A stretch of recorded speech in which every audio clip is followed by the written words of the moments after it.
One more call before we go to that break. Martin's on the line. Hi, Martin.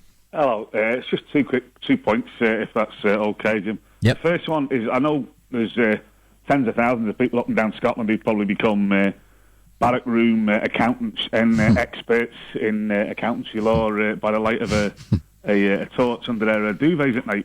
But if HMRC say no to a CVA, then there is no CVA. They own more than 25%, or they own, for want of a better phrase, more than 25% of the total debt. Therefore, they can stop it. Yeah. So that's one point. I know we've all become amateur accountants, but that's a fact. The second thing is, I know Graham's put the point, and I understand that for want of a better phrase, and I don't mean this in a pejorative sense, the financially smaller clubs out with Celtic and Rangers will be looking at things not necessarily as a case of, well, Rangers have broke the rules there, so they should be hammered, but, you know, they factor Celtic and Rangers fans' ticket money into their budget every single season.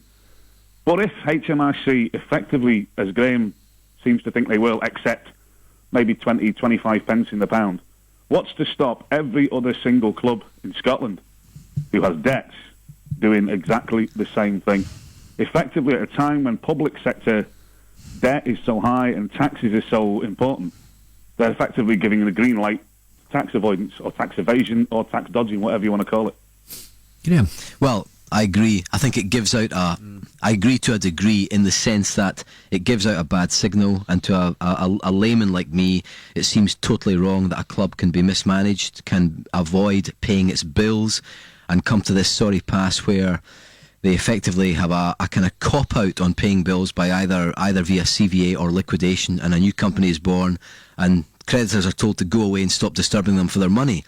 I mean, to a layman, it just seems wrong, but the business model we have in this country and in large parts of the world is that this is what happens. If you're trying to preserve the company, you're reduced to this hopeless state where you ask people to accept deals, and so far as I know, nobody has come up with a better system. But yeah, natural justice tells you it's wrong.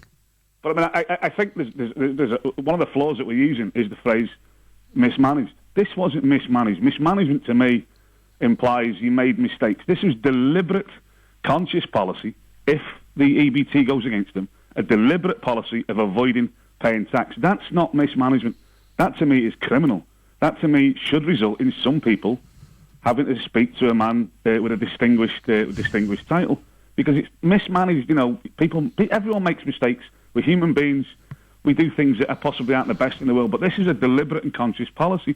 And the Duff and Phelps seem to be operating very differently to the way Hearts have been treated and the way Dundee have been treated. We now find out that the SNP have had quiet talks with HMRC, and important talks, and they don't want the details to be leaked because it might put strains on relationships with the London government.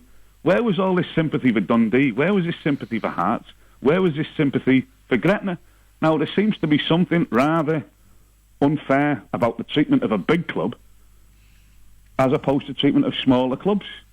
And yet, you know, effectively, we're not going to pay our taxes. We'll get away with paying maybe a quarter of it, but that's okay because we'll be paying you back later on with money. And it's effectively legitimising every other club in Scotland and England, for that matter, saying, OK, then, we'll go into administration and we'll bump our debts. That stinks. Martin, thank you.